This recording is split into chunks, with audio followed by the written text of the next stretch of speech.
Hey, welcome to Gold Scratch. So, as you can see, we're back at Bill Little's shop in London, Ontario. And Bill's got a whole bunch of stuff to show us. So, today, Bill's got some technical stuff for us. Before you do that, Bill, for the audience's benefit, tell us a little bit about yourself, how you got to where you are, why you are the most famous drag racer and engine builder in Ontario, and start with that, okay? And I'll get out of the way, and it's your show. You're making me blush, Alan. That's Well, get over it. all right. Get over it. All right, here we are. So I was born, or I was raised on a dairy farm about 20 minutes from here, north of Thamesford. Um, from an early age, I could take stuff apart, not always put it back together, but I always needed to know how stuff worked. So I was driving a farm tractor, actually baling hay, with my dad when I was 5 years old, and he would stop at the end of the rows and turn it for me. He put 2x4 pedals on so I could hit the clutch and the brakes. And probably by the time I was 7, I was driving all 3 tractors on the farm, and they were kind of my hot rods. I was always, by the time I was 10, I was doing tune-ups on them and trying different spark plugs and gapping the plugs and maybe a little more timing and stuff, And I remember one time I was about 12, 13 years old, and we had an old Chalmers tractor, WD-45. And we had put a super kit in it, which made it 246 cubic inches from 4 cylinders. So we had a 3-furrow plow. And Dad sent me back to plow one day, and I thought, I wonder if this thing would plow in 4th gear, which was high gear. And I could shift on the go pretty good with that. So I plowed a couple furrows, a couple passes in 4th gear, and it was throwing the dirt like 6 rows over. Anyway, my dad the next day asked me, how come that dirt got thrown so far? And I just could not tell him, but I think he knew. Anyway, so I was married when I was 19, married Janice. We're still together after 50 years. 2 kids, 4 grandkids. I started out working at an Chalmers dealership north of Embro, and it was St. Clair Wilkerson at the time. And from there, I went to a Chrysler dealership in Thamesford. That would have been about 69 or 70. And then Massey Ferguson. I worked here in London at Massey Ferguson, working on tractors and industrial equipment. And I was there for 6 years until they closed up. And then I went to International Trucks, and I worked there for 6 years until I quit there and started my own business in '89. So I've had pretty good experience on all kinds of different engines. I've met all kinds of people.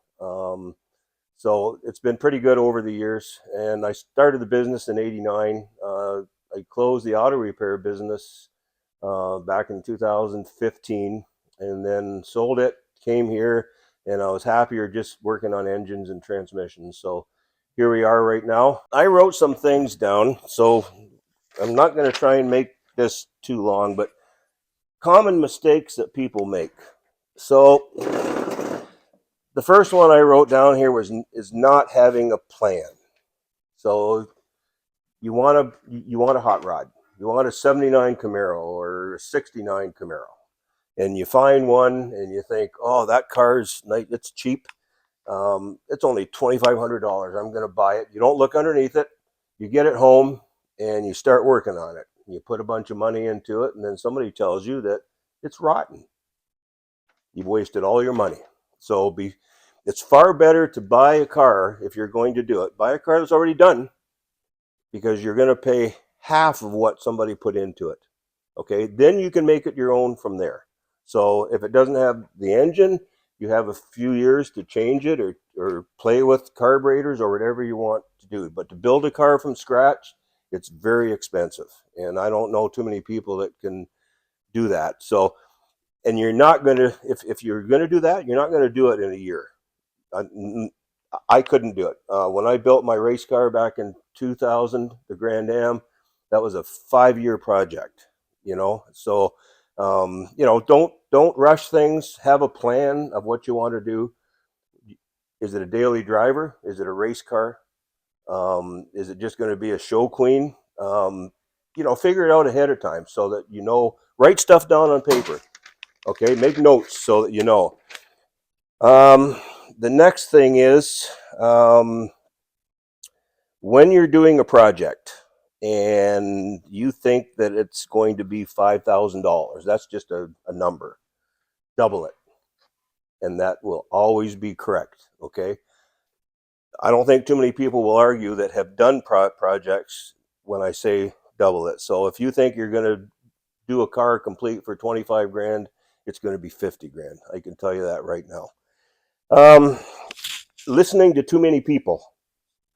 I have not too many customers, but I do have a couple guys that were new, and they'd come in and I'd give my ideas to them, and then they'd come back the next week and say, I was talking to so and so and he said this, and then next week I was talking to so and so, and I just had to tell them, you either listen to me and do what I say, or I'm not going to help you anymore. And anyway, he listened to me. I sold him a torque converter that I knew he needed, and he's very happy. So don't listen to too many people. Find somebody you trust, go from there. Don't build the engine before the rest of the car is done. I see guys that's the first thing you do is build an engine, and they don't worry about the rear end, they don't worry about the tranny, they don't worry about frame connectors, they don't worry about springs. If you're going to build an engine with more horsepower, the car has to take it. So do that first. You can still plan an engine, but do all the other stuff first. Do the engine close to the last, okay? What else we got here? Okay, so I'm going to go against what Alan says here about compression. And Go for it. Too much compression. If you keep your camshaft correct and your cylinder heads correct, you can use ram tuning to gain compression. Compression was big back in the 70s because we had ports that were way too big. Compression helps too large an intake system. And here's how I look at it is the higher the compression, the harder the piston pulls on the intake manifold and on the ports. So it's not all about squeezing the mixture to make it better. It's all about the other induction cycles. Exhaust open, higher compression. You can open the exhaust earlier. That's an advantage. Low compression motor, you want to open the exhaust later to make more use of that torque on the crankshaft. So it's all relative to camshaft and port size. So that's just my thought on it. I've been running actually all my life. I've never run all my small blocks that I've ever done. Very few have been over 11-to-1 compression over the years. And I built a 434 back in 1989 and bought pistons from Race Engineering in Florida. And anyway, it had 11-to-1, no more than 11-to-1, and it ran 1059 in a 3,500-pound car back in 1989. So it wasn't huge compression either. What else here? Too much cylinder head. That's what I just said. What people do is they look at the big cylinder head flow numbers, and then they put an intake on. So just say an AFR head flows 300 CFM, like for a 210 or 220. Say it's 300 CFM. And then they'll put an intake on that only flows 240. Well, that's a waste of money. You might as well just put a head on that flowed 240 and it would match the intake. And I see that happen time and time again. And if on the flow bench I can prove it, you have a good cylinder head, you bolt an intake on, and it drops. Now there's some guys that flow intakes by themselves, and they get big numbers, and then they compare that to the head. But that's not the way to do it. The intake has to be on the head. So make sure you have an intake that can flow the numbers. Okay. Oh boy. Let's see here. Too much ring tension. If you have a street car and you don't want it to overheat, don't run stock ring tension. So a typical oil ring on a small block Chev.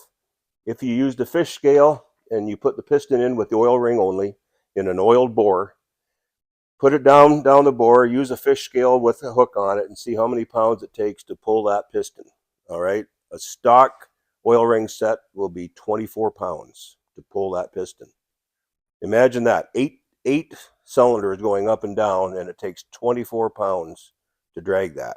You can run an oil ring with 15 pounds on the street. You're going to use a little bit more oil, but it'll run cooler, and you're going to free up a bunch of horsepower. Same with the second ring. The second ring is only a scraper. It can be back cut. You don't need as much tension on that. Top ring, you can use a normal tension ring on the top if you want, but the other two rings, the oil ring contributes to 50% of the drag, and I found that with my super stock stuff. The second ring's about 20, the top ring's the rest. So pay attention to ring packages if you're building an engine and you want to get the maximum power out of it and make it run cooler. Same with piston clearance. Don't run too tight a piston clearance because it's going to make the engine run hot. Like a Keith Black Hyper Eutectic, quite happy with 3 thou on pretty much any engine. A lot of the 4032 pistons, they're happy at 4.5. 2618 piston, you know 5 thou usually, maybe 6 thou, but you have to follow manufacturer's specs on that. But don't run too tight a piston clearance.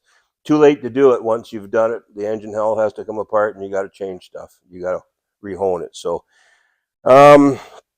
people worrying about too much gap on the piston rings. So I've made a little chart here. So say you're gapping your own rings and you're at your garage at home and you got the tunes on and the wife's in the house and you're just in your glory spot, right?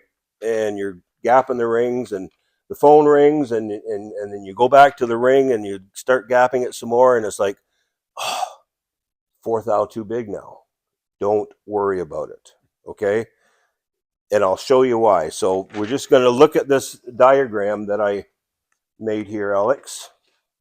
So there's a typical piston ring. That's a 4 1/8 bore piston ring. If you lay that piston ring out flat, it'll be 13 inches long. Okay, so that's 13 inches here. So I just roughly, this isn't to scale necessarily, but it'll show you. There's a 10 thou gap. There's a 20 thou gap. What is the percentage of that in the overall length of that ring? Not very much. It's not even a 1/10 of a percent, I don't think, if you figured it out. And there's something else. People look at a ring with a ring gap. So they close it up and they say, okay, here's a ring gap. But it's not that whole gap that the crankcase sees. So I drew another picture. So here's a piston ring. So this is the actual ring in here. Okay. The ring sits in the piston a certain amount.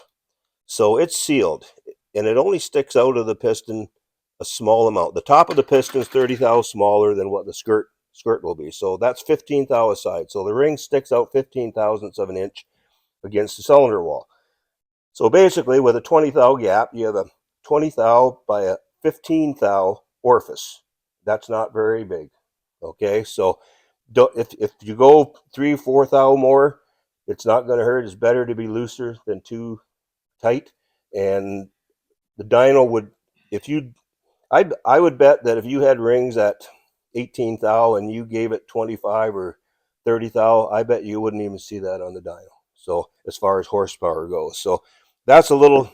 I just did that because people don't think of it in a straight line a lot of times, right?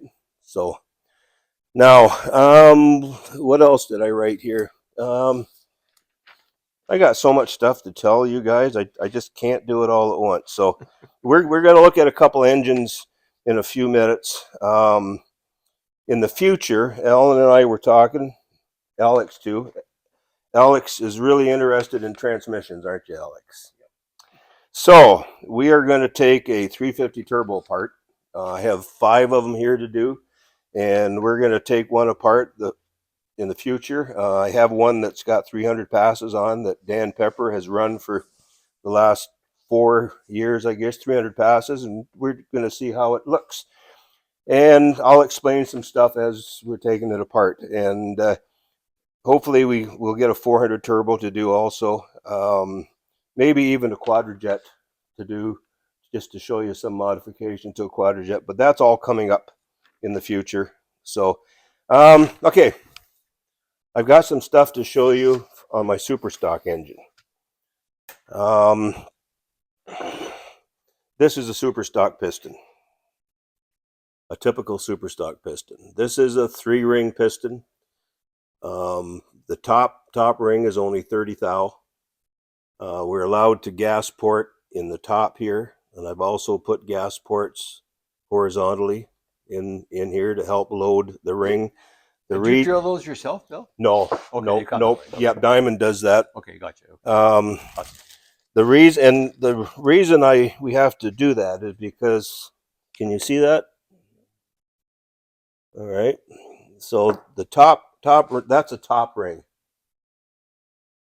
See that? Skinny little guy, isn't it? Not very big.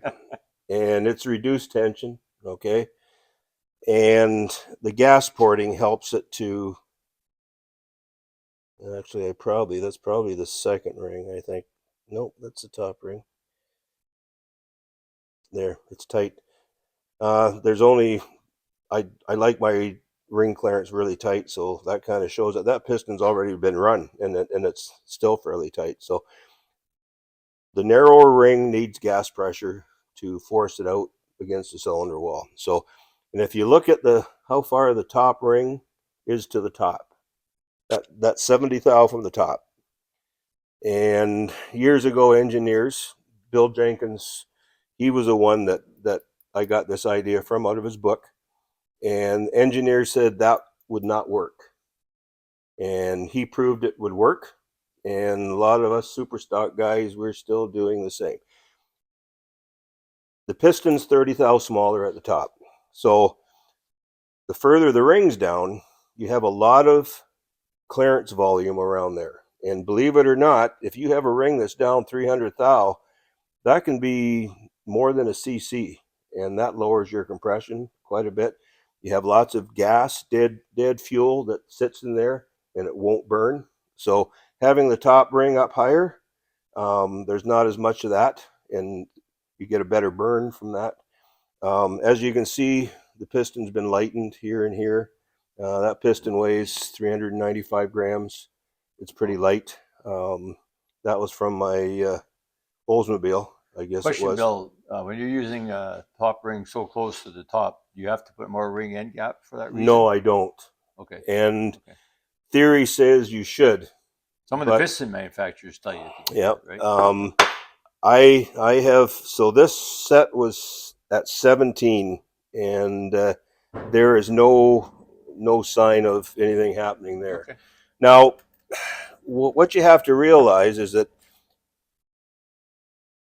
you guys need to buy yourself some used Chilton manuals, okay, or motor manuals, because all the specs are in there for what the manufacturer wants for ring gap or piston clearance or bearing clearance. And if you look at a lot of the GM stuff, the ring clearance is 10 to 20 thou.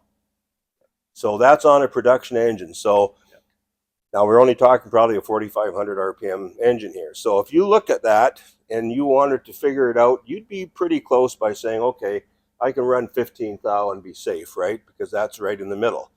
So if the engineers are saying you have to run more gap, are they saying you have to run more gap with a 10 thou gap or a 20 thou gap? So I honestly think that they always err on the loose side just so that people don't have problems. But I've never had any top rings. I've run top rings down as far as about 15 on the super stock motor, and I never saw any signs of anything happening.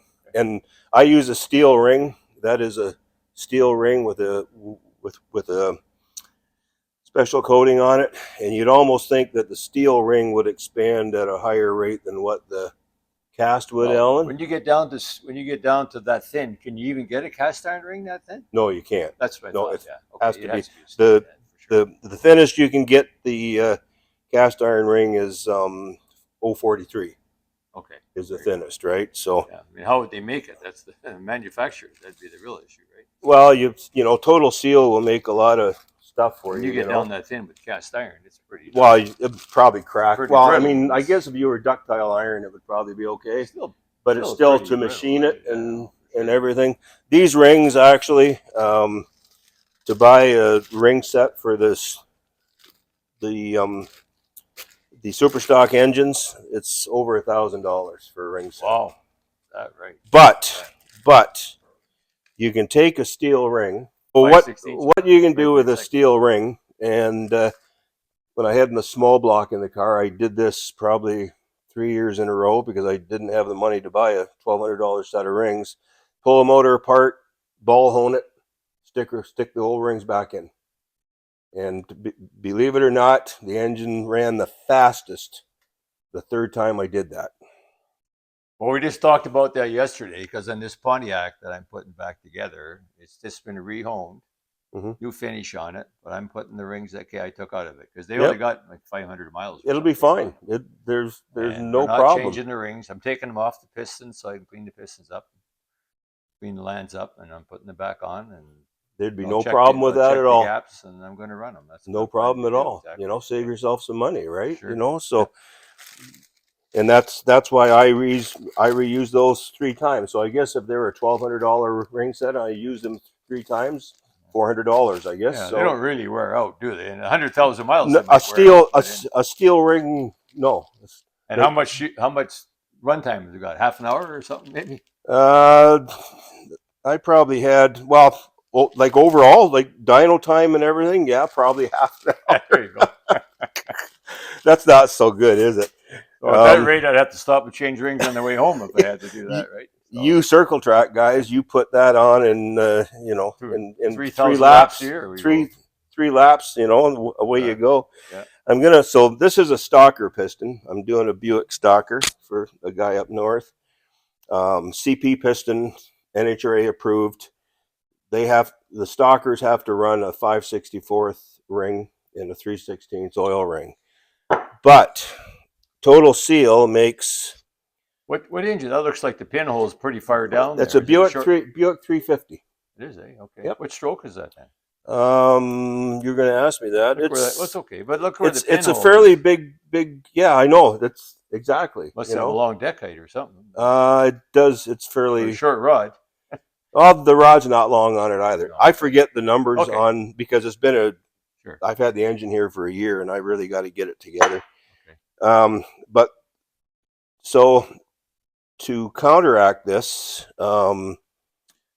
we use a spacer. There's a spacer like this. It's a thin spacer. Has no tension though, right? Has no tension. There you go, yeah. No, it just goes in just the spacer, but it's just a spacer, so it basically goes into the groove. Yeah. That's for the second ring. The top ring uses kind of a trick deal here. It's a gas ported spacer. See that? So when the ring is against it, pressure can get in behind that ring and load it against the cylinder wall. But it doesn't add any drag on. No, the spacer adds no drag. Right. The spacer is smaller than the ring. Perfect. I've had the stock ring would be that thickness. Okay. Right. I've had this back cut a fair little bit to reduce the tension. Didn't put the gas ported spacer in. NHRA allows that. The second ring, I'm using a spacer also, but it's not gas ported, just a normal spacer, and it's actually a an 043 second ring, and it's a Napier ring, and it's been back cut a lot also. There's hardly any tension on that at all, right? So our super stock engines, when they're all together, you can pretty much grab the crank and turn it by hand. With the rings and pistons in? Yep. Is that right? Yep. Normally it's around 30 foot-pounds to turn. Yes, exactly. So you have a cast 5/64 ring, it takes about 30 foot-pounds usually. It does. And a V8, something like that. Yep. I check it. Every piston you put in, you check it again. Right? You do, to make sure that everything... But this kind of explains why, Bill, when I look at what you guys do in stock and super stock with with the limitations and all the stuff you had, like 9.3 to 1 compression and turn into tens. That's crazy. I mean, that's how you do it. This kind of detail is where the power is, obviously, right? It is. Yeah. It is. And Great. I mean, That's great. we use a lot of gear, rev the engine. I mean, the car has a 6200 stall converter. So 62, okay. 62. Yeah. So Okay, when they yeah, let go of the button, it's 6200. And, shift, I have a power glide in there right now, shift at 7300. And it's amazing it goes as fast as it does, considering that it's shifting at about the 300-foot mark. But it's the torque. It's a long haul from there to the end, right? But the converter, the power glide works because when you do shift, it lays back on the converter. If you were to figure out the shift drop from say a 2.0 low gear to a 1-to-1, that's down to about 4,000 RPM, right? Yeah. But the converter takes it up, and when the converter slips, it multiplies torque. Right. And that makes the car go faster, right? So a little trick if you're putting an engine together and you want to make, and I actually learned this from my buddy Rob Becker there. He races super stock. He builds engines, a lot of them, a lot of circle track engines. When you put the piston in and it's in the bore, as long as you can move the piston back and forth like this, side to side, you know that the rings are not pinched. If you break a ring or you pinch an oil ring, you will have no side clearance. Good point. So how often do you worry about that, right? Well, after he told me that, I do it all the time now. But it's so simple. As long as you move it back and forth, I've never thought of doing that. No. So then you know that everything's okay. You don't have to worry, right? Yeah. So, We've all broken a ring or two in our lifetime, right? Yeah. It's always on a Friday night when you want to go racing. And you don't have another ring to put in. You don't have another ring. No, I have. I'm going to tell stories on myself here, but I have put a ring with a different bore size in there just to get out and run and talk about ring gap. They should put extras in a ring set, don't you think? That's give a you good 9. idea. Give you enough for 9 pistons. Exactly. They should break one. Okay, I'm going to show you some numbers from my engine. So the engine was on Daryl's dyno in this is September 23rd, I guess. Nope, September 3rd, and then we raced in October 23rd. So it came right off the dyno into the race car. So if you want to, I'm going to show you some numbers here, Alex. So these are the uncorrected numbers, and on the day that we dynoed, the barometric pressure was 29.00, 90 degrees, 71% was the humidity, 132 grams of water. The density altitude came out to 3,100 feet. So it wasn't an ideal dyno day. It was hot. So on that day, excuse all these other numbers. It's just stuff that I was figuring out. So on that day, at the engine made peak torque uncorrected was 456 foot-pounds at 5,300, and the power was 537. Actually, it probably at 67, between 65 and 67. The engine typically makes peak power 6,900, and I crossed the finish line at 8,400. Which that's uncorrected numbers or corrected numbers? These are uncorrected numbers. Okay. Now, but the altitude was 3,100 feet.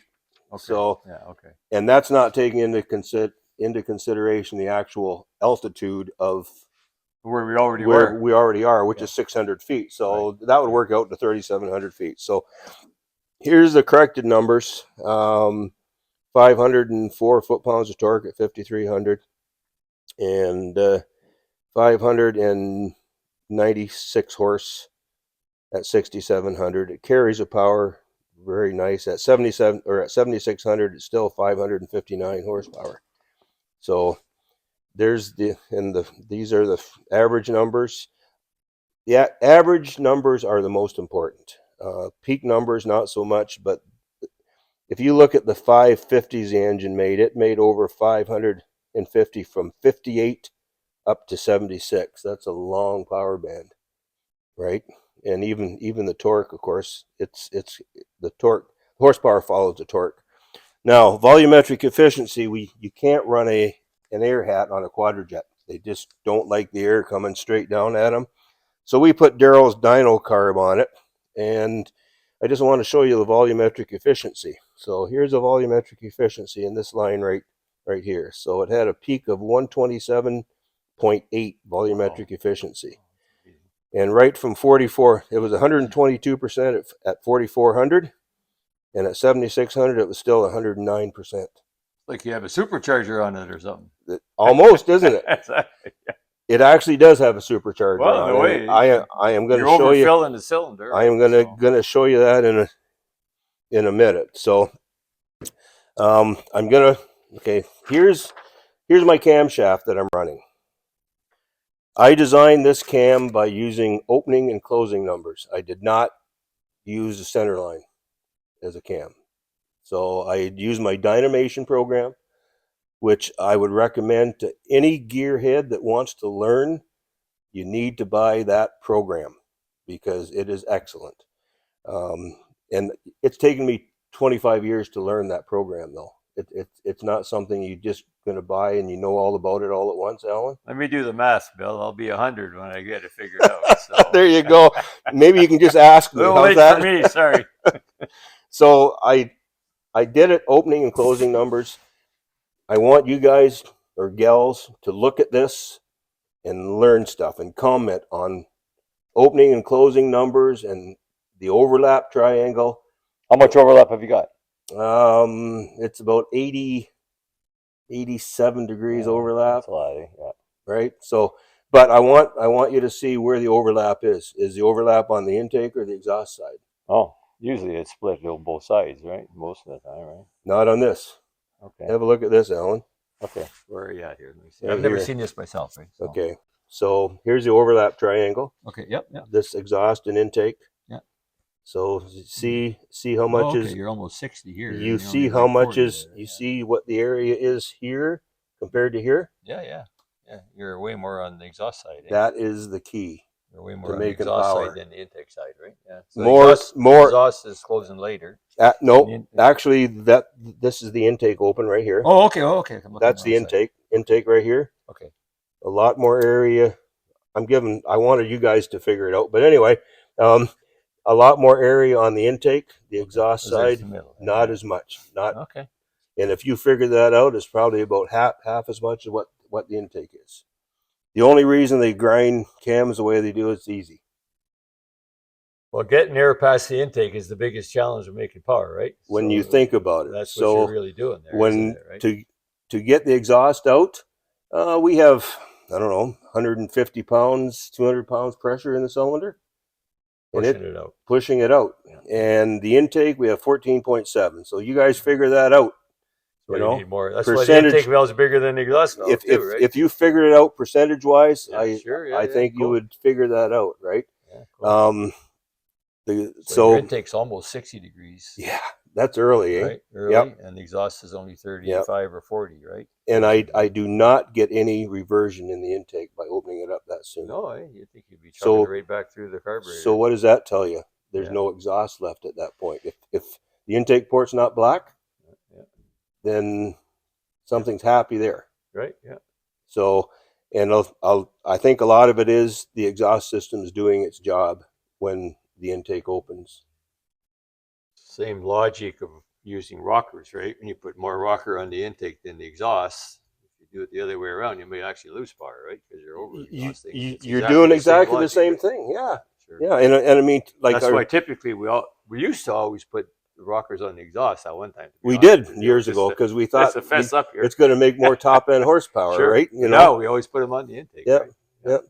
So the small block stuff, I used to run 1.8 or 1.9 on the intake and 1.55 on the exhaust. When I did the Oldsmobile, I've done it with the lobes instead of doing it with the rocker ratio. So there's some information there, and I bet you nobody has ever showed that on a YouTube video. That would be my guess. Problem is nobody will understand it. That's the other. It doesn't That's matter a if challenge. you have to learn it. I know, no, but it's a challenge, right? It's a challenge. So like I said before, thinking is the hardest part, right? People need to think for themselves, Yeah. and if you're not presented with a problem, how can you think for yourself? You just follow what everybody else does, and you know, when I first started Superstock racing back in '95, I had cams from everybody, and they were all the same cams, and I got so mad at that. They'd send me a cam. I know exactly what you want. We'll give you what you want. The car ran the same, and I mean, that's why I bought my cam machine and the dynamation program, because I don't want the same cam. I want something different. And when I started to cut back on the exhaust side, I picked up a lot of ET. That's the difference between marketing and engineering, Bill. Okay, It is. Manufacturers are marketers. That's more important to them than the engineering. You're right there, Alan. And you're taking the engineering approach, right? Yes. You're looking at it from an analytical point of view. Exactly. Like I said, thinking is way harder than working, right? So most people would rather just work, right? Yeah. Okay, go ahead. Okay, so I'm going to show you just a couple flow sheets here. We're just to show you that, you know, the ports don't always flow the same. I'm going to go with a number 7, and actually that's not a great port there. So these are flow sheets from when I did the cylinder heads back in 2020. It says on here. So this was number 7 with the intake. The lift number start at 50 thou, goes up to 8. So, and I run about 770 lifts. So, so there's 283 at 7 and 282 at 8. But I want you to notice how fast that port picks up. So, 1, 2, 3, 4. So at 500, it's already 282. Wow. Right, and then it hangs there. Oh, is this a hand ported steel head? Aluminum head. It's aluminum head that you ported though. It's a batten head, it's a batten head. A batten aluminum cylinder head that we're allowed to run, but it's filled into a stock spec head. Okay. So we have to. It has to. It's 170 cc so intake. So the volume has to be correct, right? Yes, that's right. Yes. Okay. Yes. That's what they measure, is the volume. Yep.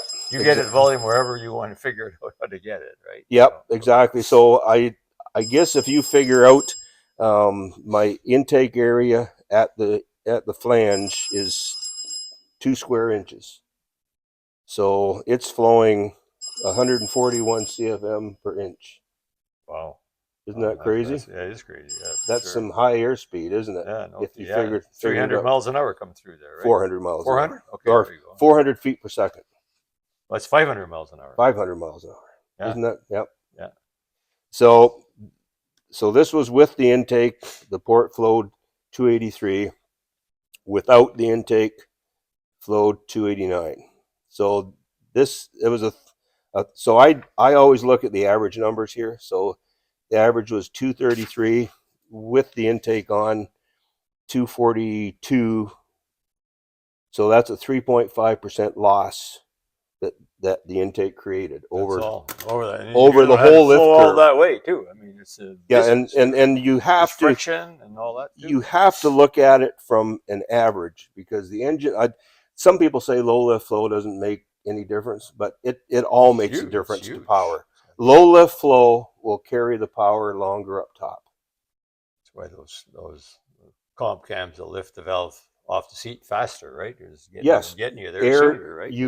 Sooner. You're getting up into the lift curve sooner, right? Yep. So this was number 3. So these ports aren't too good. The inside ports were not as good. So we had 223 for an average with the intake. So that's down 10. And if you look at it without the intake, 227. So that's, even though the port is worse, the loss is only 2%. Okay. So but you're very seldom going to get the port's all the same. That's just the bottom line. That's why you just can't do a port and then do all the rest the same, right? You got to. No, Everyone has his own.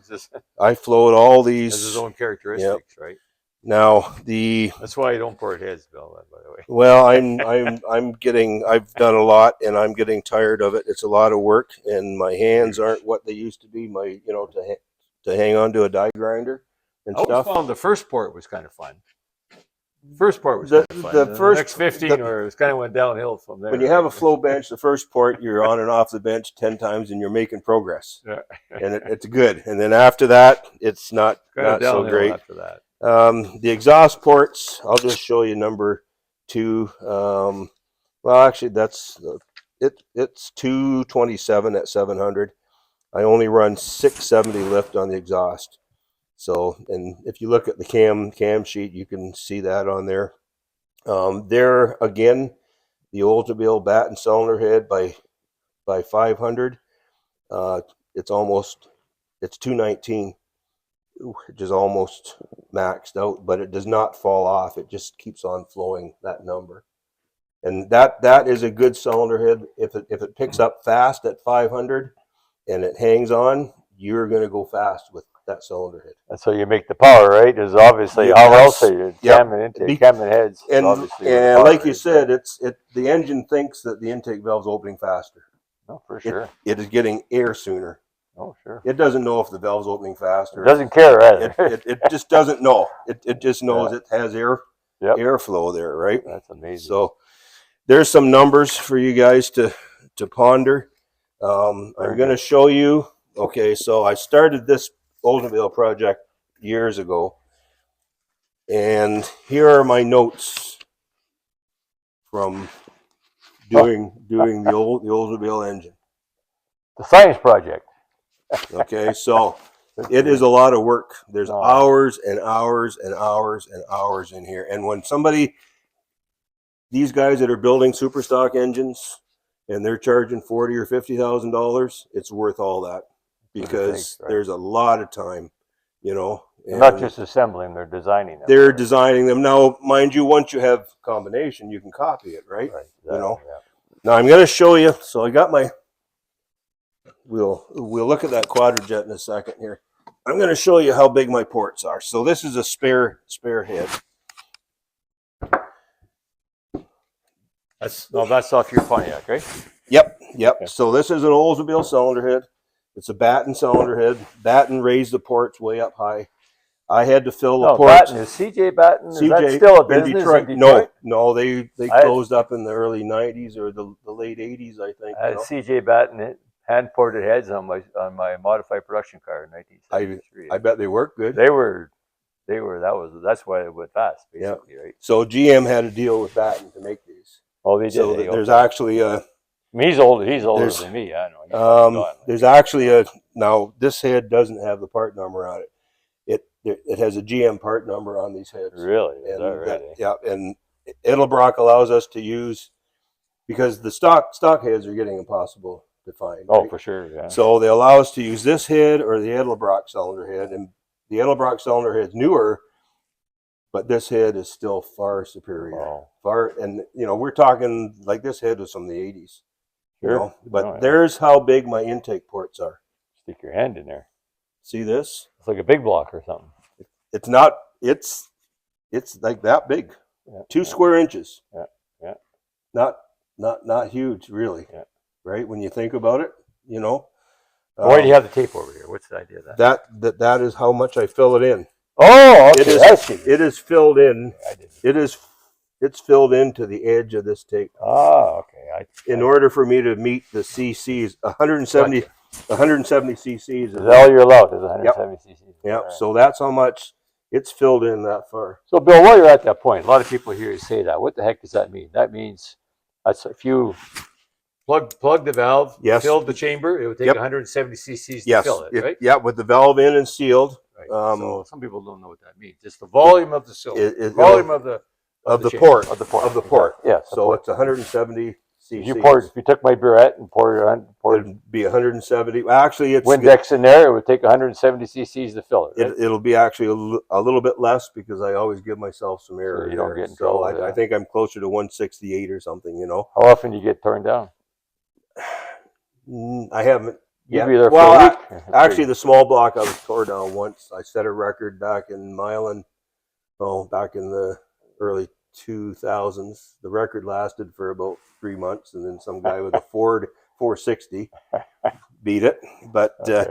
I was tore down. So they take it apart, measure your ring. Yeah, we had to take everything apart. You'd be there for 2 days. Carburetor. No, actually, we set the record in the morning, and I had to race. So this was about 11 o'clock, and we had to race by 5.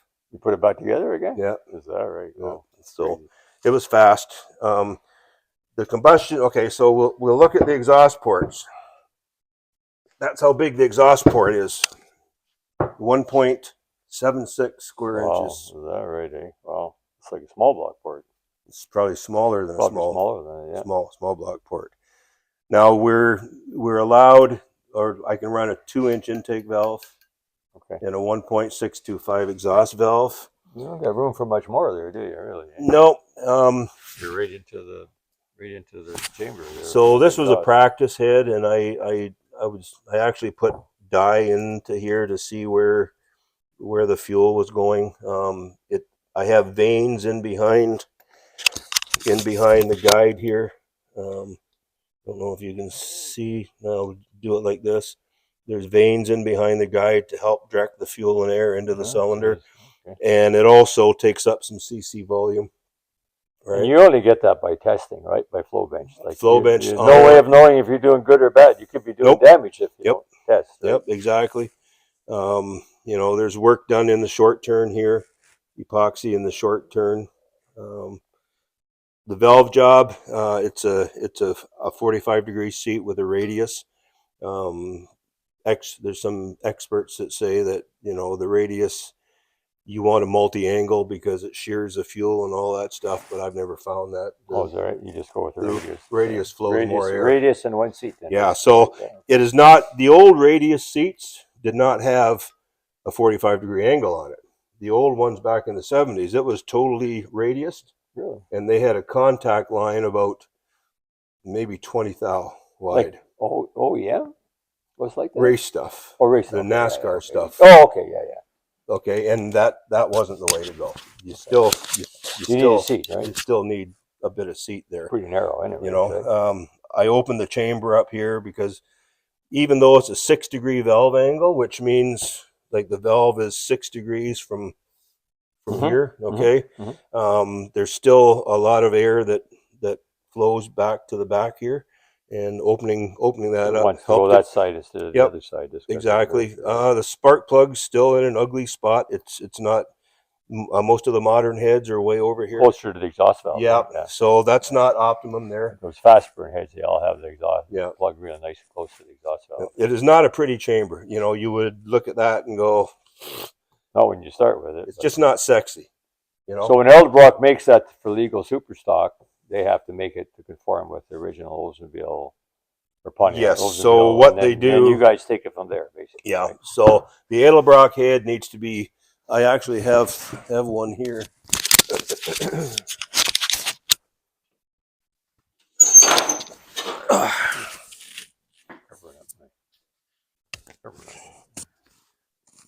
Have we still got a green light on here? Yeah, we're good. Okay. Yeah, you're good. So there's. Let's turn this so we can get this the same way here. Number on the other side. So there's an Edelbrock head, and here's a batten head. Here's the valve cover area right here. See how high that port's raised up compared to here? See that, Alan? Oh, yeah. Oh, Jesus, is that right? Because of the valve angle. Yep. You need the port high to get down at the back of the valve. Those fast burn heads are raised port, eh? It's the same concept. Yep. Same concept. Yep. Same idea. Eh? And the exhaust ports are the same. They're raised. That's why I started with this, because it was a lot less work. than starting with this. Reduces the turn, right? Too. Yes, eh, it right? does. The straighter shot, basically, right? Yep, it does. So now the Edelbrock head, if you it has a spark plug in a lot nicer position. Oh yeah. You see that? It's pointed over this way, right? compared to that. Yeah, for sure. That's not even trying to help. It's close No, to it's the intake. I know exactly. So it would be nice to have, and I just don't think we're not allowed. If I could fill the top of that port with epoxy here and raise it up, but we're only allowed to do that on a couple cylinders, so it's still far better to use this right here. So Cool. So that's a story on the cylinder heads. Now Quadrajet, I'm going to just say a couple things with the Quadrajet, and then I think I'm wore out here. You got to show us your big block you're building. Oh yes, the big block. Got it. Yeah, can't forget that. 15. How many horsepower? It's a blower motor, and it should be about 1,300 horse. There you go. So that's going to be fun to look at. Okay. So the trick to the Quadrajet, people hate Quadrajets. The fuel bowl in the Quadrajet is in the center here. We'll take one apart later on sometime.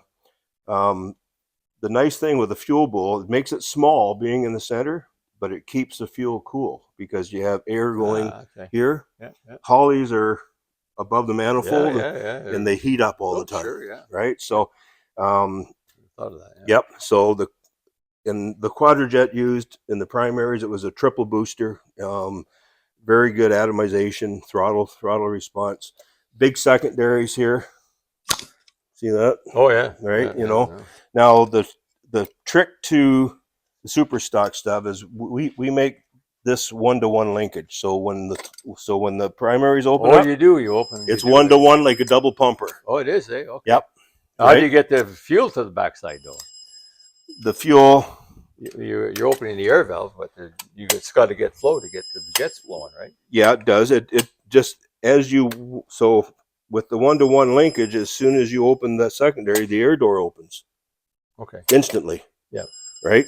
And then the fuel comes out. Now, to do this on the street, it's really fat to drive around that way. It would probably bog on the street, wouldn't it? Or? No, but it would the engine would just run really, really rich, Okay. The Quadrajet uses two holes here. So the accelerator pump on a Quadrajet, Alan, on the secondaries is right here. Oh, okay.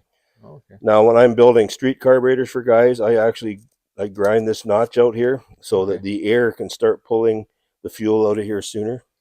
Okay, that's the whole issue. So you open that big air hole, now you got to get some fuel to fill it, right? Yeah, when this opens, that's what created the bog. But if you can get enough fuel there to cover it. Okay, that's my point. Exactly. Right? Exactly. Yeah. Pontiacs actually used a cutout slot here. They're right, eh? Which on the Ram Air ones. Okay. They did, eh? Yep. Right. So it's amazing that a carb like this can make over 600 horsepower. That's 750 or 800? That's 750. The one I have on the race car, the proper number, it's actually an 800. Okay. Because I know we've tested on the dyno. I forget what engine it was. We put an 800 Holly and a Quadrajet on it, and it made exactly the same amount of power as an 800 Holly. I believe that. Yeah. On my small block, the 750s was always faster. On this Oldsmobile engine, the big carburetor's 400s quicker. I think one of the reasons a lot of people don't like them is they don't understand them. That includes me as well, actually. So, well, when I wrote a text on Hollies in 1967 or something like that, but I'm not capable of writing one on a Quadrajet even now. So. We'll learn some stuff later on about Quadrajets, right? And big fan of them. We usually need Austin to come around. Austin can come. Well, I think Austin learned everything from me on on the quads. Now, I did find out early on, my first two Quadrajets I did were terrible. The car would bog and leave the line and do awful things. And I was reading too many books. So you don't need to do everything that the book says. And when I put everything back to stock, it ran good. So lesson learned, everybody. Lesson learned. Don't get in there and start drilling holes and putting jets in the secondaries. The nice thing with the Quadrajet to actually change, if you have the primary metering correct, to change the secondaries, you just have to change a couple rods that fit in here. And it's like a 30-second job. You know, you want to fatten it up, stick different rods in, you know. Well, I've said that right on the dyno about Hollies. The best thing you can do to them is leave them alone and put them on and run the darn thing. They work pretty good out of the box. I agree with that. The more you work on them, the slower they get sometimes. I lost the microphone again here. Hang on a sec. Yeah, let me get it in here. Do you want to go look at some engines here? Let's look at the engine. Yeah, let's go look at some engines here. Still... All right, follow me. Watch you don't trip here, guys.